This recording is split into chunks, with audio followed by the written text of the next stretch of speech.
ಕಾರ್ಮಿಕರನ್ನ ರಕ್ತ ಇರುವಂಥ ಒಂದು ಕೆಲಸವನ್ನು ಮಾಡಬೇಡಿ ಸುಬ್ರಹ್ಮಣ್ಯವರೇ. ಮೊಬೈಲ್ ಜಾಸ್ತಿ ಹಿಡಿಬೇಡಿ, ಕುಟುಂಬದ ಜೊತೆ ಭಾಳಷ್ಟು ಸಮಯವನ್ನು ಕಳೀರಿ. ಇದು ಇಂಟರ್ನೆಟ್ ಯುಗ, ಆನ್ಲೈನ್ ಯುಗ. ಅಧಿಕ ಸಮಯವನ್ನು ಕುಟುಂಬಕ್ಕೆ ನಿಗದಿಪಡಿ ಅಂತ ಅಂದ್ಬಿಟ್ಟು ಎಲ್ಲರೂ ಹೇಳ್ತಾರೆ. ಆದರೆ ನೀನು ದುರಾಂಕಾರಿ ಹೇಳಿಕೆ ಕೊಟ್ಟಿರ್ತಕ್ಕಂಥದ್ದನ್ನು ನಾವು ಖಂಡಿಸ್ತೀವಿ. ಒಂದು ದಿನಕ್ಕೆ 12 ತಾಸು ಹಗಲಿ ಅಂತ ನಾವು ಲೆಕ್ಕ ಹಾಕಿಕೊಂಡು ಕೂಡ 7 ದಿನಗಳಿಗೆ 84 ಗಂಟೆ ಆಗುತ್ತೆ. ಅಂದರೆ ಇನ್ನು 6 ಗಂಟೆ ಇವರು ಎಲ್ಲಿಂದ ತರ್ತಾರೆ? ಬರೀ ಕೆಲಸಕ್ಕೆ ಇಂಪಾರ್ಟ್ಮೆಂಟ್ ಕೊಡಬೇಕು ಅಂದರೆ ಹೆಂಡತಿ ಮಕ್ಕಳು ಯಾಕಬೇಕು? ಹೆಂಡತಿ ಮಕ್ಕಳು ಇದ್ರೆ ತಾನೇ ನಾವು ಕೆಲಸಕ್ಕೆ ಹೋಗೋಕ್ಕಾಗೋದು. ಅಂದರೆ ಇತ್ತೀಚಿನ ದಿನಗಳಲ್ಲಿ ಮಾನ್ಯ ನರೇಂದ್ರ ಮೋದಿಯವರು ಒಂದು ಅಧಿಕಾರಾವಧಿಯಲ್ಲಿ ಎಲ್ಲ ಕಾರ್ಪೊರೇಟ್ ಜಗತ್ತಿನ ಎಲ್ಲರೂ ಕೂಡ ಮನುಷ್ಯತ್ವವನ್ನು ಮರೆತು ಮೃಗದ ರೀತಿಯಲ್ಲಿ ಒಂದು ವರ್ತನೆಯನ್ನು ಮಾಡ್ತಾ ಇದ್ದಾರೆ. ಈ ದಿನ.com ನಮ್ಮ ಕರ್ನಾಟಕ ನಡೆದ 50 ಹೆಜ್ಜೆ ಮುಂದಿನ ದಿಕ್ಕು ಎಂಬ ವಿಶೇಷ ಸಂಚಿಕೆಯನ್ನು ಹೊರತಂದಿದೆ. ಈ ವಿಶೇಷ ಸಂಚಿಕೆಯನ್ನು ಖರೀದಿಸೋಕೆ ಈ ಕೆಳಗೆ ಕಾಣಿಸ್ತಾ ಇರೋ ನಂಬರನ್ನು ಸಂಪರ್ಕಿಸಿ.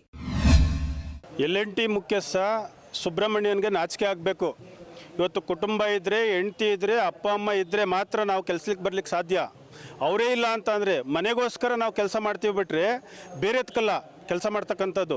ಹಾಗಾಗಿ ಒಂದು ವಾರಕ್ಕೆ 90 ಗಂಟೆಗಳ ಕಾಲ ನೀವು ಕೆಲಸ ಮಾಡಬೇಕು ಅಂತ ಹೇರಿಕೆಯನ್ನು ಹೇರ್ತಕ್ಕಂಥದ್ದು ತಪ್ಪು.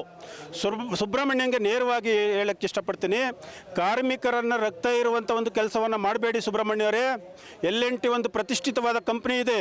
ಕಂಪ್ನಿಯಲ್ಲಿ ಮನೆಗೆ ಅನುಕೂಲವಾಗುವಂತಹ, ಕುಟುಂಬಕ್ಕೆ ಅನುಕೂಲವಾದಂತಹ ನಿಲುವನ್ನು ತೆಗೆದುಕೊಳ್ಬೇಕು ಬಿಟ್ಟರೆ ನೀವು ಹೇಳಿಕೆಯನ್ನು ಕೊಡ್ತೀರಿ.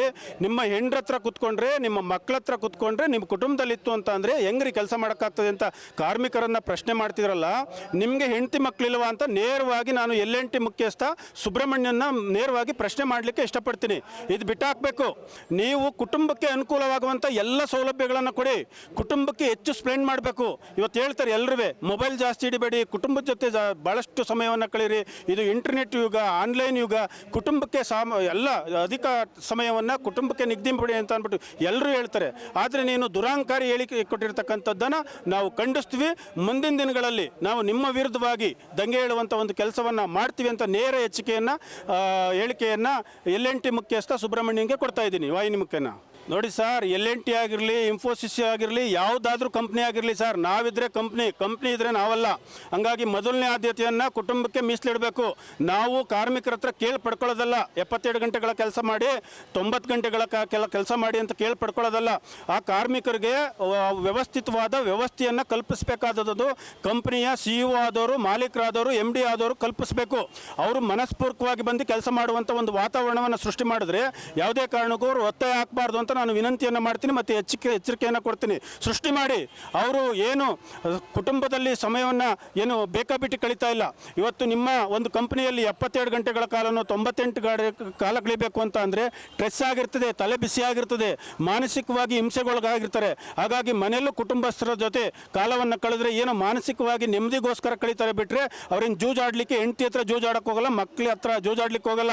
ಇನ್ನು ಬೇಕಾದ್ರೆ ಬಾರೋ ರೆಸ್ಟೋರೆಂಟಲ್ಲಿ ಕುತ್ಕೊಳ್ಳೋದು ಕಡಿಮೆ ಮಾಡಿ ಅಂತೇಳಿ, ಜೂಜಾಡೋದು ಕಡಿಮೆ ಮಾಡಿ ಅಂದರೆ ಒಪ್ಕೊಳ್ಳೋಣ. ನೀವು ಹೆಂಡತಿ ಮಕ್ಕಳ ಹತ್ರನೇ ಕಾಲ ಕಳಿಬೇಡಿ ಅಂತ ಅಂದರೆ ನೀವು ಯಾವ ಸೀಮೆಯ ಕಂಪ್ನಿಯ ಮುಖ್ಯಸ್ಥ ಅಂತ ನಾನು ಪ್ರಶ್ನೆ ಮಾಡ್ತೀನಿ. ಸರ್, ನಾನು ಅವ್ರನ್ನ ಒಂದು ಪ್ರಶ್ನೆ ಕೇಳ್ತೀನಿ. ಹೆಂಡತಿ ಜೊತೆ ಕಾಲ ಕಳಿಬೇಡ ಅಂತಂದರೆ ಅದ್ರ ಅರ್ಥ ಏನು? ಹಂಗಂದ್ರೆ ಅವ್ರ ಹೆಂಡತಿ ಜೊತೆ ಕಾಲ ಕಳಿಯಲ್ವಾ? ಬರೀ ಕೆಲಸಕ್ಕೆ ಇಂಪಾರ್ಟ್ಮೆಂಟ್ ಕೊಡಬೇಕು ಅಂದರೆ ಹೆಂಡತಿ ಮಕ್ಕಳು ಯಾಕಬೇಕು?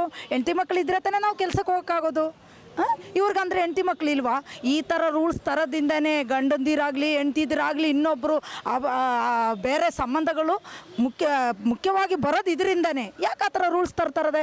98 ಕಾಲ ನಾವು ದುಡಿಬೇಕು ಅಂದಿಲ್ಲ, 8 ಅವರ್ ಕಾರ್ಮಿಕರು ದುಡಿಬೇಕಾಗಿರೋದು. ಬರೀ 8 ಅವರಲ್ಲಿ ಅವ್ರು ಕೆಲಸ ಮಾಡಿ ಬರ್ತಾರೆ. ಅದರಲ್ಲಿ ಏನೈತೆ ಅವ್ರು ಹೇಳೋದ್ರಲ್ಲಿ ನಾವು ಇದಕ್ಕೆ ಅದನ್ನು ದಂಡಿಸ್ತೀವಿ. ಅವ್ರಿಗೆ ಒಂದು ಪ್ರಶ್ನೆ, ಅವ್ರ ಹೆಂಡತಿ ಜೊತೆ ಹಂಗಂದ್ರೆ ಅವ್ರ ಕಾಲ ಕಳೆಯೋದಿಲ್ಲ ಅಂತ ಅರ್ಥ ಆಯಿತು. ಇತ್ತೀಚೆಗೆ ಇನ್ಫೋಸಿಸ್ನ ನಾರಾಯಣ ಮೂರ್ತಿಯವರು ಒಂದು ಸ್ಟೇಟ್ಮೆಂಟನ್ನು ಕೊಟ್ಟಿದ್ದರು. ವಾರಕ್ಕೆ 70 ಗಂಟೆಗಳ ಕಾಲ ಕೆಲಸ ಮಾಡೋದ್ರ ಮೂಲಕ ಉದ್ಯೋಗದ ಮತ್ತು ಜೀವನದ ಮಟ್ಟವನ್ನು ಸಮತೋಲನವನ್ನು ಕಾಪಾಡಿಕೊಳ್ಬೇಕು ಅಂತ. ಈಗ ಮುಂದುವರೆದ ಭಾಗವಾಗಿ ದೇಶದ ಪ್ರಮುಖ ಸಂಸ್ಥೆಯಾದಂತಹ LNT ಸಂಸ್ಥೆಯ ಮುಖ್ಯಸ್ಥರಾದಂತಹ SN ಸುಬ್ರಹ್ಮಣ್ಯಂ ಅವರು ಮತ್ತೊಂದು ಸ್ಟೇಟ್ಮೆಂಟನ್ನು ಕೊಟ್ಟಿದ್ದಾರೆ. ವಾರಕ್ಕೆ 90 ಗಂಟೆ. ಅಯ್ಯೋ ಸ್ವಾಮಿ, ಒಂದು ದಿನಕ್ಕೆ 12 ತಾಸು ಹಗಲಿ ಅಂತ ನಾವು ಲೆಕ್ಕ ಹಾಕಿಕೊಂಡು ಕೂಡ 7 ದಿನಗಳಿಗೆ 84 ಗಂಟೆ ಆಗುತ್ತೆ. ಅಂದರೆ ಇನ್ನು 6 ಗಂಟೆ ಇವರು ಎಲ್ಲಿಂದ ತರ್ತಾರೆ?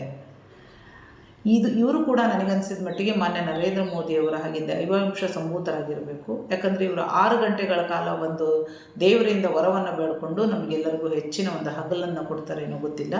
ಯಾಕೆ ಈ ಮಾತನ್ನು ಹೇಳೋದಕ್ಕೆ ಇಷ್ಟಪಡ್ತಾ ಇದ್ದೀನಿ ಅಂದರೆ, ಇತ್ತೀಚಿನ ದಿನಗಳಲ್ಲಿ ಮಾನ್ಯ ನರೇಂದ್ರ ಮೋದಿಯವರು ಒಂದು ಅಧಿಕಾರಾವಧಿಯಲ್ಲಿ ಎಲ್ಲ ಕಾರ್ಪೊರೇಟ್ ಜಗತ್ತಿನ ಕುಳಗಳೆಲ್ಲರೂ ಕೂಡ ಮನುಷ್ಯತ್ವವನ್ನು ಮರೆತು ಮೃಗದ ರೀತಿಯಲ್ಲಿ ಒಂದು ವರ್ತನೆಯನ್ನು ಮಾಡ್ತಾ ಇದ್ದಾರೆ ಅಂತ ಹೇಳೋದಕ್ಕೆ ಇಷ್ಟಪಡ್ತಾ ಇದ್ದೀನಿ. ಯಾಕೆ ಅಂತಂದರೆ, ಇವರಿಗೆ ಒಂದು ಕನಿಷ್ಠ ಮಾನವೀಯತೆ ಇಲ್ಲ. ದುಡಿಯೋರು ಕೂಡ ಮನುಷ್ಯರು.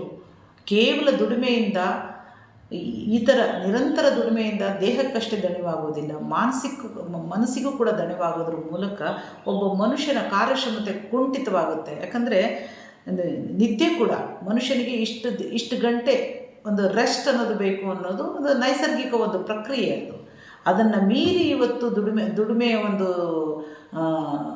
ಹಪಾಹಪಿಯಲ್ಲಿ ಇಂಥ ಒಂದು ಸ್ಟೇಟ್ಮೆಂಟನ್ನು ಕೊಡೋದ್ರ ಮೂಲಕ ತಮ್ಮ ಒಂದು ಮೃಗತ್ವವನ್ನು ಮೆರಿತಾ ಇದ್ದಾರೆ. ನನಗನ್ಸಿದ ಮಟ್ಟಿಗೆ ಇವರೆಲ್ಲರೂ ಮಾನ್ಯ ಇನ್ಫೋಸಿಸ್ ನಾರಾಯಣ ಮೂರ್ತಿಯವರು ಇರ್ಬೋದು ಅಥವಾ SN ಸುಬ್ರಹ್ಮಣ್ಯಂ ಇರ್ಬೋದು, ಈ ಒಂದು ಪ್ರಯೋಗವನ್ನು ತಾವೇ ಖುದ್ದಾಗಿ ಮೊದಲು ಮಾಡಿ ಜಗತ್ತಿಗೆ ತೋರ್ಪಡಿಸೋದ್ರ ಮೂಲಕ ಎಲ್ರಿಗೂ ಒಂದು ಪಾಠ ಹೇಳ್ಕೊಡ್ಬೇಕು ಅಂತ ನಾನು ಅವರಿಗೆ ಹೇಳೋಕ್ಕೆ ಇಷ್ಟಪಡ್ತಾ ಇದ್ದೀನಿ. ಮೊದಲು ಇವರು ಒಂದು 90 ಗಂಟೆಗಳ ಕಾಲ ಯಾವ ರೀತಿ ದುಡಿಬೋದು ಅನ್ನೋದನ್ನು ಒಂದು ಲೆಸನ್ ಎಲ್ಲರಿಗೂ ತೋರಿಸ್ಕೊಡ್ಲಿ. ಅವರು ಕೇವಲ ಕೂತ್ಕೊಂಡು AC ರೂಮ್ನಲ್ಲಿ ಕೂತ್ಕೊಂಡು ಕೆಲಸ ಮಾಡೋದಷ್ಟೇ ದುಡಿಮೆ ಅಲ್ಲ. ಪ್ರತಿಯೊಂದು ರೀತಿಯಿಂದ ಪ್ರತಿಯೊಬ್ಬ ಮನುಷ್ಯನ ಕಷ್ಟಗಳು ಬೇರೆ ಬೇರೆ ಇರ್ತವೆ, ಸಮಸ್ಯೆಗಳು ಬೇರೆ ಬೇರೆ ಇರ್ತವೆ. ಪ್ರತಿಯೊಬ್ಬ ದುಡಿಮೆಯ ಮನುಷ್ಯನ ಒಂದು ಆರೋಗ್ಯ ಬೇರೆ ಬೇರೆ ಇರುತ್ತೆ, ಅವರ ಕಾರ್ಯಕ್ಷಮತೆ ಬೇರೆ ಬೇರೆ ಇರುತ್ತೆ. ಇಂಥ ಬೇಸಿಕ್ ಸೆನ್ಸ್ ಇಲ್ಲದೆ ಈ ಥರ ಒಂದು ಸ್ಟೇಟ್ಮೆಂಟನ್ನು ಕೊಡೋದನ್ನು ನೋಡಿದರೆ ಇವರು ಯಾರಿಗೂ ಕೂಡ ಇತ್ತೀಚಿನ ದಿನಗಳಲ್ಲಿ ಮನುಷ್ಯತ್ವವನ್ನು ಕಳ್ಕೊಂಡಿದ್ದಾರೆ ಅಂತ ಇಲ್ಲಿ ಇವರ ಒಂದು ಸ್ಟೇಟ್ಮೆಂಟೇ ಇದಕ್ಕೆ ಸಾಕ್ಷಿಯಾಗುತ್ತೆ. ಹಾಗಾಗಿ ಮುಂದಿನ ದಿನಗಳಲ್ಲಿ ಇವರೇನಾದರೂ ಈ ಥರ ಸ್ಟೇಟ್ಮೆಂಟ್ ಕೊಡೋದ್ರ ಮೊದಲು ತಾವು ಅದನ್ನು ಪ್ರಾಯೋಗಿಕ ಮಾಡಿ ಜಗತ್ತಿಗೆ ಒಂದು ಪಾಠವಾಗಿ ಅವರು ಹೇಳ್ಕೊಡೋದ್ರ ಮೂಲಕ ಒಂದು ಮಾಡಬೇಕು ಅಂತ ನಾನು ಅವ್ರಿಗೆ ಹೇಳೋಕ್ಕೆ ಇಷ್ಟಪಡ್ತಾ ಇದ್ದೀನಿ. ಇವರೆಲ್ಲರೂ ಈ ಥರ ಯಾರೇ ಸ್ಟೇಟ್ಮೆಂಟ್ ಕೊಡಲಿ, ಇನ್ಫೋಸಿಸ್ ನಾರಾಯಣ ಮೂರ್ತಿಯವರಿರಲಿ ಹಾಗೂ SN ಸುಬ್ರಹ್ಮಣ್ಯಂ ಅವರಿರಲಿ, ಇವರು ಕಾರ್ಮಿಕ ವಿರೋಧಿಗಳು ಮತ್ತು ದುಡಿಯೋ ವರ್ಗದ ವಿರೋಧಿಗಳು ಅಲ್ಲದೆ ಕಾರ್ಮಿಕ ನೀತಿಯ ವಿರೋಧಿಗಳು. ಒಟ್ಟಾರೆ ಇವರೆಲ್ಲರೂ ಸಂವಿಧಾನ ವಿರೋಧಿಗಳು ಅಂತ ಹೇಳೋದಕ್ಕೆ ನಾನು ಇಷ್ಟಪಡ್ತಾ ಇದ್ದೀನಿ. ಮತ್ತಷ್ಟು ವಿಶೇಷ ವಿಡಿಯೋಗಳನ್ನು ನೋಡಲು ಮತ್ತು ಹೊಸ ವಿಡಿಯೋಗಳ ಬಗ್ಗೆ ತಿಳಿಯಲು ಈ ದಿನ .com ಯೂಟ್ಯೂಬ್ ಚಾನೆಲ್ ಸಬ್ಸ್ಕ್ರೈಬ್ ಮಾಡಿ ಮತ್ತು ಬೆಲ್ ಐಕಾನ್ ಕ್ಲಿಕ್ ಮಾಡಿ.